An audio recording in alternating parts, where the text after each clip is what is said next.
film about that scale and grandeur. This is a film about that military achievement.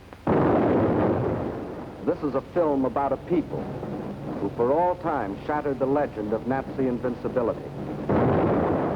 This is a film about victory and defeat. German victory and German defeat. This is the battle for Russia, a battle that has been going on for centuries, a battle that fills the pages of Russian history. 1242. The German Order of Teutonic Knights had invaded northeastern Russia and occupied the old city of Pskov.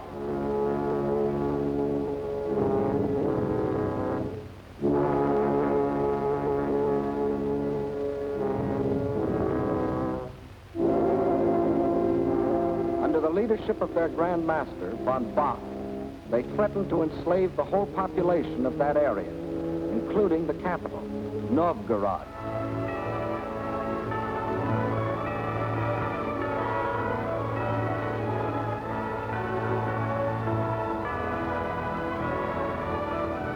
In their hour of peril, the Russian people turned for leadership to their prince, Alexander Nevsky.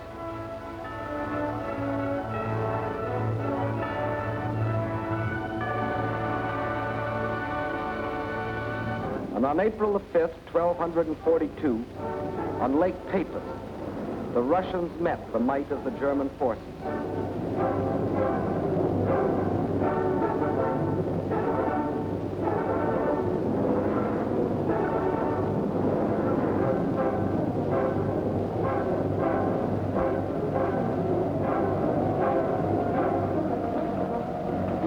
They weren't as well equipped or as well organized.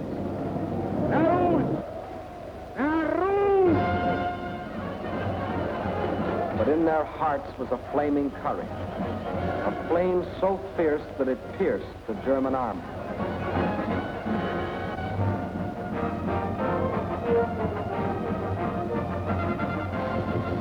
The victory they won fills a bright page of Russian history.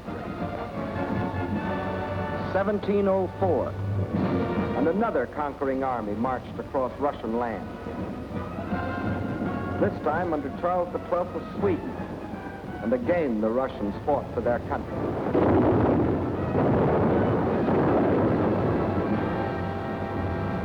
Led by their emperor, Peter the Great, after 5 long years of war, they defeated the Swedes in the historic Battle of Poltava.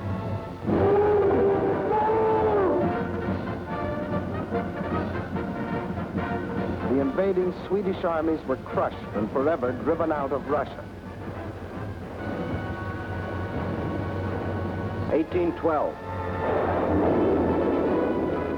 Napoleon and his armies had blazed their triumphant way across Europe and were marching on Moscow. The conquering armies entered the city, but they entered a city in flames. Even in that day, Russian earth was scorched earth to an invader. And once again, the invader was forced to start the long march on the road back out of Russia. 1914, and another German army, this time under Kaiser Wilhelm, set out to conquer Russia.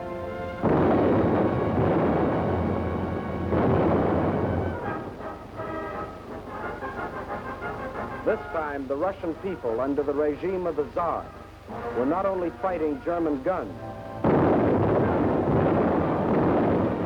but oppression and corruption in their own country.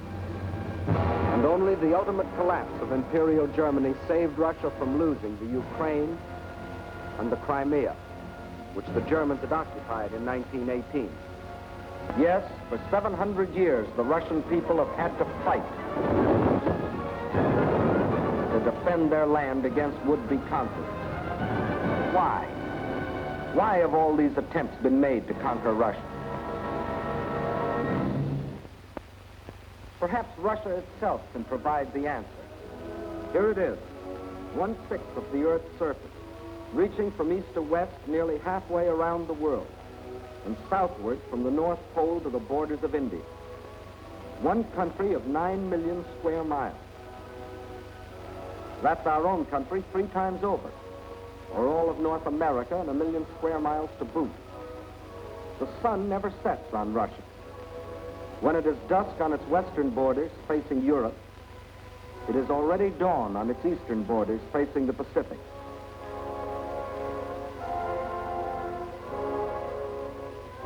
That's Russia, or to be correct, the Union of Soviet Socialist Republics. Deep in its mountains lie thick, rich veins of gold and silver. Below ground lie enormous deposits of copper, tin, manganese and nickel, chromium and radium, sulfur and magnesium. Russia is rich in raw materials.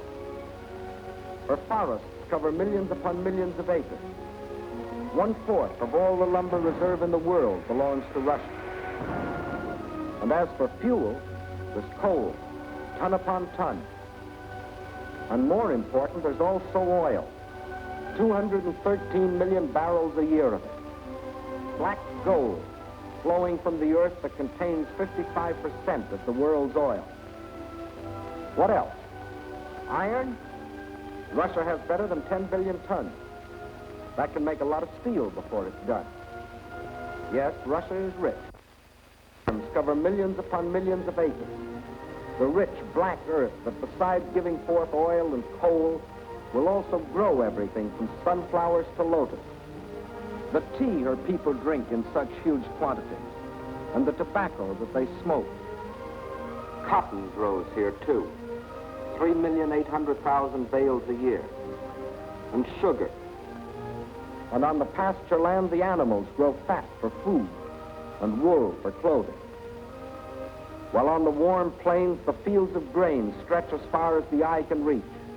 Corn, oats, hops, rye, and don't forget wheat, 1/3 of the world's best. Yes, Russia is very rich, for it has not only raw materials and the products of its soil. Russia is also people.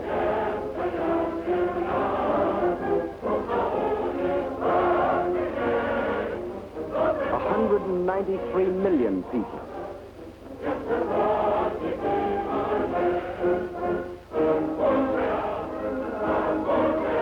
People of every race, color, and creed. People coming from the many different republics that comprise the Soviet Union. People speaking more than 100 different languages, but all citizens of one country.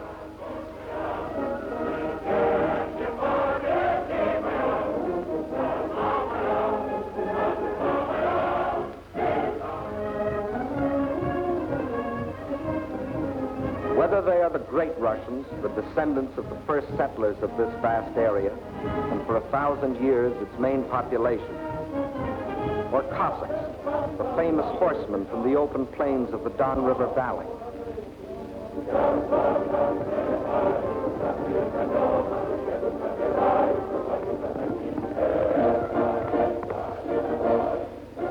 Whether they come from the southwest, the Ukraine,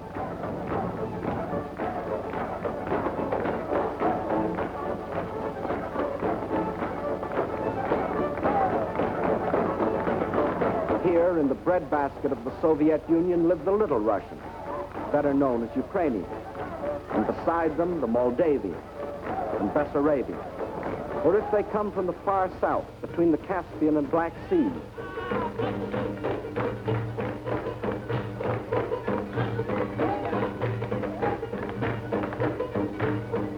where we find the Armenians and the Georgians, the Ingush, the Cherkasses, rugged as the high peaks of their native Caucasian mountains.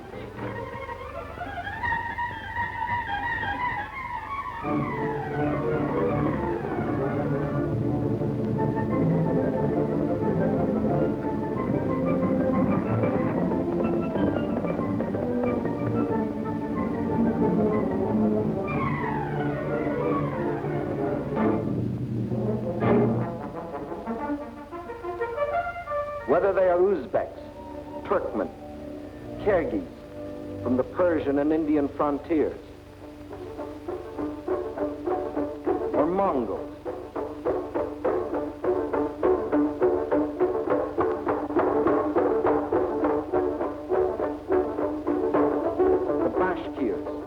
Turco-Tartars, the Buryats, the Yakuts from far beyond the Ural Mountains,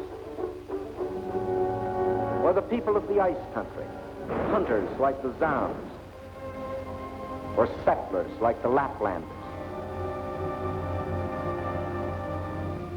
Whether they come from the pioneering wilderness of the far north, or from a great city like their capital, Moscow, where the ancient buildings of an ancient civilization stand beside the modern structures of a modern civilization, where the old Russian droshka still competes with the modern limousine.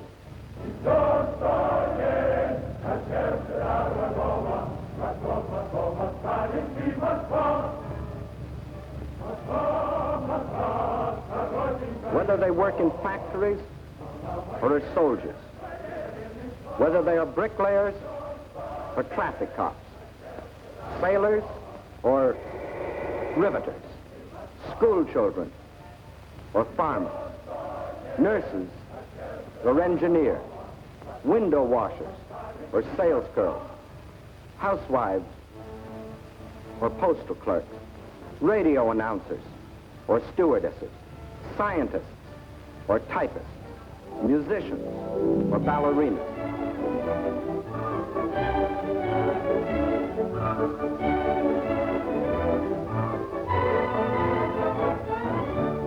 Regardless of what they do or where they live, they all have one thing in common: love of their soil.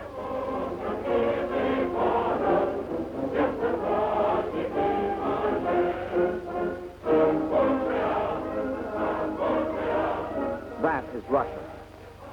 Size, the largest country in the world. Raw materials, unlimited. Manpower, 193 million. These are the three reasons why every conqueror in history has wanted Russia. And these are the reasons why the modern would-be conqueror wrote, "When we speak of new territory, we must think of Russia. Destiny itself points the way there." Yes, as we have seen, Germany's spirit of aggression was handed down from generation to generation. And now, in Hitler's Germany, the dream was world conquest. To such a dream, there could be only one answer: collective security. So, with this objective, in 1934, the Soviet Union joined the League of Nations. Again and again before the League, its representatives urged binding agreements to support by collective action any nation submitted to attack. The states I represent entered the League with the sole purpose of the maintenance of indivisible peace. The League of Nations is still strong enough by its collective action to avert or arrest aggression. There is no room for bargaining or compromise. But while some members of the League were pleading vainly for the use of collective force to stop aggression, the world saw other members, Germany, Italy, Japan, withdraw from the League to follow the path of aggression. Manchuria, Ethiopia, then Hitler invaded Austria, Czechoslovakia, and in 1939, Poland, first step on the road to Russia. But his eastward march was interrupted by France and Britain declaring war. So the Germans were forced to turn west, and in 1940, as we have seen, wiped the last opposition from Western Europe. And while the Nazis were unsuccessfully trying to beat Britain to her knees, the German generals were already planning to resume the interrupted Eastern Blitz. The road to Russia was now open. But before that attack, preliminary steps were necessary. South and east of Germany are Hungary, Romania, Bulgaria, Yugoslavia, and Greece. And Hungary had grain, rich fields of it. Grain too good for Hungarians when German soldiers have such good appetite. Hungary had bauxite. Bauxite makes aluminum, and aluminum makes planes. And Hungary had an army. Not the battle-trained German army, but good enough to throw against Russian guns. Romania had not only grain, but oil. And Hitler needed every last drop of it to power his war machine. Romania also had men, more slave labor, more cannon fodder for the attack on Russia. And most important, Romania and Hungary both had Russian frontiers, and Hitler wanted those frontiers in the hands of German generals. Bulgaria didn't have a Russian frontier, but it did have bases. Bases on the Black Sea. Bases for German submarines to prey on Russian shipping. By the spring of 1941, the reactionary governments of Hungary, under the dictatorship of Admiral Horthy, of Romania, governed by young King Michael, who was only a tool in the hands of Hitler's puppet, General Antonescu, and of Bulgaria, ruled by King Boris, always a disciple of German imperialism. All had sold their countries out to Hitler. Now, threatened by a revolt of their peoples, they were only too glad to be protected by Hitler's army. So by March of 1941, German armies were in occupation of Hungary, Romania, Bulgaria. That still left Yugoslavia and Greece. So long as they remained unoccupied territory, they remained the route for a possible Allied counter-invasion. At one of their regular meetings, Hitler had assigned the job of conquering Greece to his stooge, Mussolini. The stooge was delighted. Here was his chance to prove to his people that he too was a conqueror. But he was wrong. Perhaps the uniforms fooled him. Something did. For after the fascist legions had blitzed on one cylinder this far into Greece, the Greeks, in a brilliantly conducted mountain campaign, drove the Italians back and invaded Albania. Hitler was enraged. The failure of his stooge to protect his southern flank was delaying the attack on Russia. He sent a final ultimatum. For the Yugoslavs and Greeks, it was surrender or else. But the Yugoslavs and Greeks come from a long line of fighting men. Nazi slavery didn't appeal to them.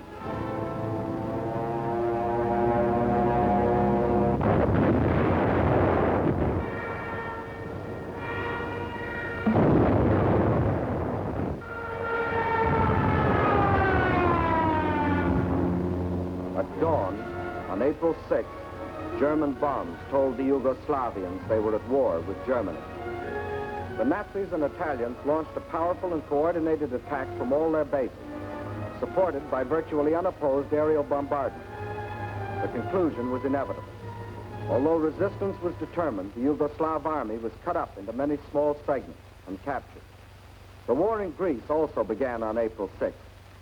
There, in spite of fierce and valiant resistance by the Greeks and the British who had come to their aid, the Germans, overwhelmingly superior in both numbers and equipment, forced their way past the Bistritsa River, Mount Olympus, the famous passage of Thermopylae. And by the end of April, the swastika flew over the ancient city of Athens. The conquest of the Balkans was now complete. The whole force of Nazi might could now be turned loose on Russia. There was no time to waste, for time was Russia's weapon. Their industries, so recently built and which, like our own, were designed for the ways of peace, were converted for war. Instead of steel for plows and tools, steel for shells and guns. They knew their industry could never produce enough to equip them adequately for the titanic struggle. But what they could produce, they would. At the same time, the army began to grow. More and more men were called up to be trained, hardened, drilled, prepared to defend their land.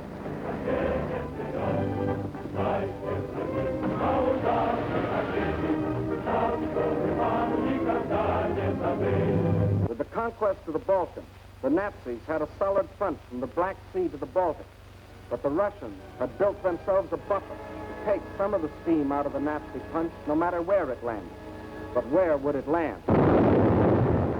When the blow came, it was from 5 different directions, and from the north, 1 extra, just for luck.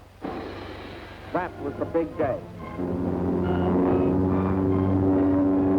As dawn broke, nearly 200 Axis divisions, more than 2 million men, plunged into a front 2,000 miles long, reaching from the White Sea to the Black.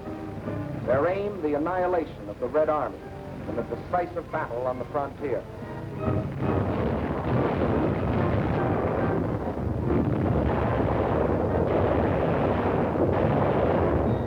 offensive started along the whole length of the front.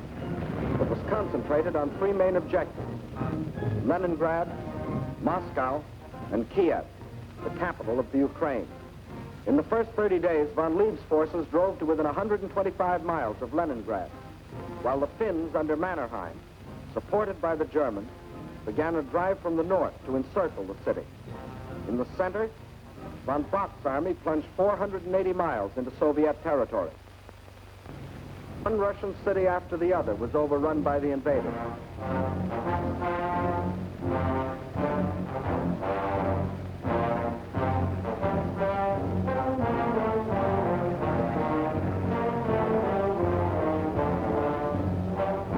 And on July 17th, they captured the first main objective, Smolensk, regarded as the key to Moscow.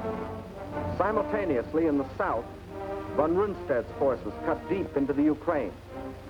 This was blitzkrieg at its best. The world gave Russia another 6 weeks, and the Germans issued a communique. The issue in the east has already been settled. Smolensk is the last halt on the road to Moscow. But then a strange thing happened. For the first time since the mighty German army started its career of blitz, smashing into submission one European country after the other, that same German army came up against a country that did not submit. Despite the fact that Hitler's army swept deeper and deeper into the Soviet Union, and by October the 15th stood practically within the shadows of the Kremlin, despite the fact that the Soviet government and all foreign missions were forced to move to Kuibyshev 700 miles to the east, despite Hitler's triumphant pronouncement, I can say that this enemy is already broken and will never rise again. Despite the fact that by December, 500,000 square miles of Russian territory, an area equal to the entire Middle Western United States, had fallen to the invaders. Yes, despite Russia's loss of her best agricultural areas, her most thoroughly developed industrial plants, millions of her people, thousands of her tanks and her planes, despite everything, those 6 weeks had lengthened into nearly 6 months, and the dread Nazi blitz had spluttered, stumbled, and finally died. What had happened here? Let's try to analyze it. First, in this titanic struggle, not only two armies, but two fighting methods and two strategies came face to face. The German strategy was based on the well-tried Keil and Kessel, or wedge and trap maneuver. One wedge would be driven deep into the enemy territory to hook up with another spearhead driven through to meet it. In the trap thus formed, the victim would be pocketed for annihilation. The German plan in every campaign was to seek a decisive battle at the moment of invasion. A single blow must destroy the enemy without regard for losses. A gigantic, all-destroying blow. Remember the campaigns you have already seen in these films. Poland. The Poles concentrated on their borders. The Blitz broke through. 18 days finished Poland. France. The Allied strength on the borders. The breakthrough at Sedan. And the issue of France was settled. The Balkans. The Yugoslavians rushed to the border. The breakthrough came, and in 12 days, Yugoslavia was gone. The Germans planned the same blitz against the Russians. But the Russians had developed their own strategy, one to take full advantage of the vast area of their land. The Russian strategy was a defense in depth, line after line, far back into the interior. And when the Nazi wedge struck, the first line would bend with it until it became part of the second. Again, the wedge would strike. Again, a segment would be lost. But again, the line would bend until it became part of the third. So the deeper the Germans plowed into Russian soil, the stronger their opposition, until finally they faced an unshatterable wall and were robbed of their chance to hit that all-destroying blow they had counted on. The result? The Germans conquered land and lost the campaign. But the Russian tactics kept the main bulk of their armies intact and made a long war inevitable instead of that quick decision the Germans sought. And the Russians had other tactics that threw the Germans for a loss. Germany had developed blitz warfare, mechanized warfare, armies on wheels, juggernauts to crush everything before them. But the Russians found a way to drag them out of their traveling fortresses. They used their cities as strongholds and made the blitz come to them down alleys.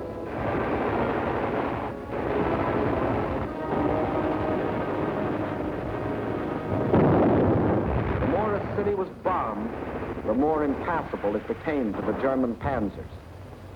They made the names of these Russian cities as familiar to us as the names of towns in the next county. Rostov, Kharkov, Kiev, Kursk, Smolensk. City after city standing in the path of the Nazi blitz. The Red Army had found a way to make their cities of great strategic importance. Odessa, scene of an heroic siege of more than 2 months, held up the whole Nazi thrust into the Crimea. Sevastopol, which resisted every attempt of the Germans to break through. Here, for 8.5 long months, the Russians fought for the town, inch by inch, barring the Germans from the great Black Sea naval base located there. And finally, when the Germans entered the town, each district was defended street by street. Each street house by house.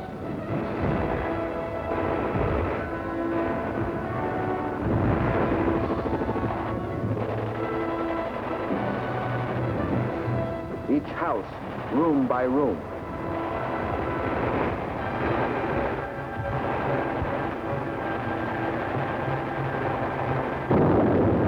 The Russians knew their cities would be demolished, but their objective was not to save cities, but to destroy Germany.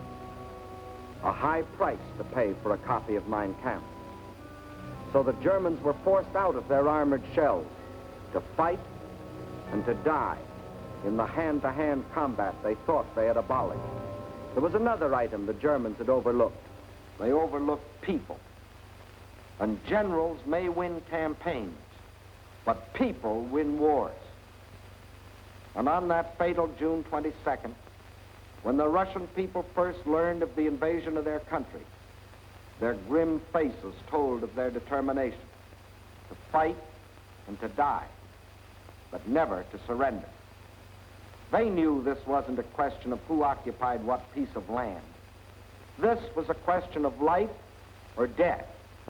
This war is not an ordinary war. It is the war of the entire Russian people, not only to eliminate the danger hanging over our heads, but to aid all people groaning under the yoke of fascism. So the alarm was spread to factory and farm. And from every Russian town and village, men poured forth to answer the call. From now on, one thing mattered and one thing only: victory. Total war meant total mobilization. Not war just for soldiers, but war for everyone. Young or old, male or female, made no difference. Age had nothing to do with it. If you were only 12 years old, there was work for 12-year-olds to do. Sex had nothing to do with it. If you could hold a rifle, you were a soldier. If you could turn a lathe, you were a soldier. If you could harvest the fields, you were a soldier.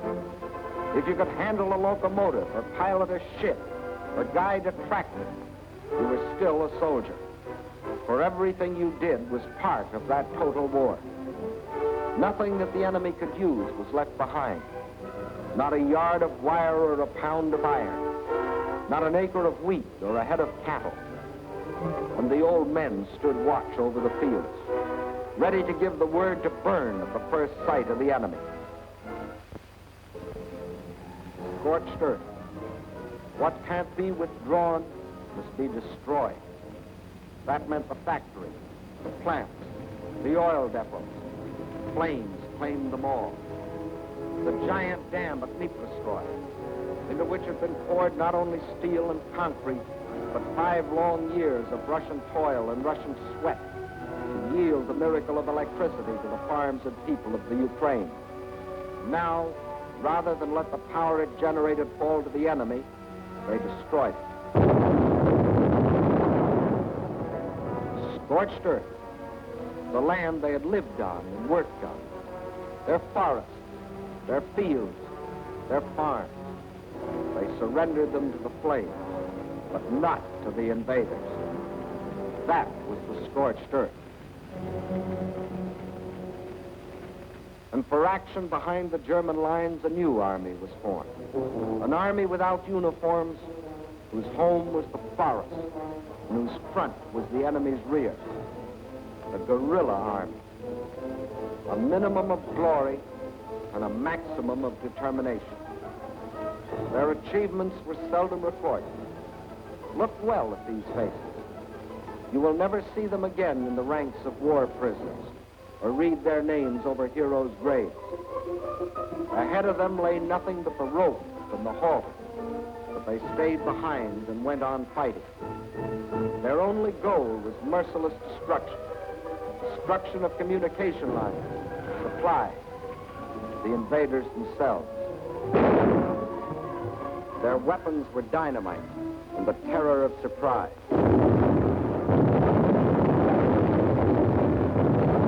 They asked for no mercy, and they gave none.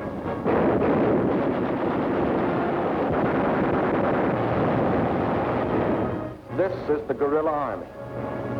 This, the scorched earth. This, the Red Army. These, its leaders. These are the reasons why, although the Germans conquered land, 500,000 square miles of it, it was just land, barren land, scorched land. These are the reasons why, after 5.5 months of blitz warfare, after coming within sight of their goal, the Germans were stopped at the very gates of Moscow. These are the reasons why, although Hitler had sworn that before December the swastika would fly from the Kremlin towers, December had come, but it wasn't the swastika that flew over the Russian capital. And it wasn't the Nazi conquerors who marched through the streets of the ancient city, but fresh reserves of the Red Army.